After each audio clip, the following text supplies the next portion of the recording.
ಹಾಸನ ಜಿಲ್ಲೆಯಲ್ಲಿ ಹದಿಹರೆಯದವರ ಹೃದಯಾಘಾತದ ಸಂಖ್ಯೆ ಹೆಚ್ಚಳ ಆಗ್ತಾ ಇದೆ. 2 ವಾರದಲ್ಲಿ ಹಾಸನ ಜಿಲ್ಲೆಯಲ್ಲಿ 3 ಹೃದಯಾಘಾತ ಸಂಭವಿಸಿರುವಂತದ್ದು.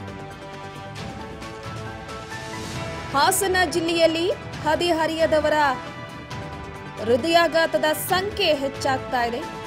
2 ವಾರದಲ್ಲಿ ಹಾಸನ ಜಿಲ್ಲೆಯಲ್ಲಿ 3 ಹೃದಯಾಘಾತ ಆಗಿರುವಂತದ್ದು. ಹೃದಯಾಘಾತದಿಂದ ನಿನ್ನೆ ಡಿಗ್ರಿ ವಿದ್ಯಾರ್ಥಿನಿ ಕವನ ಸಾವನ್ನಪ್ಪಿರುವಂತದ್ದು.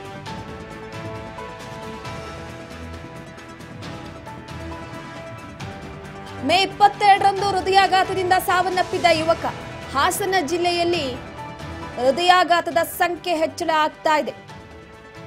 2 ವಾರದಲ್ಲಿ ಹಾಸನ ಜಿಲ್ಲೆಯಲ್ಲಿ 3 ಹೃದಯಾಘಾತವಾಗಿದೆ.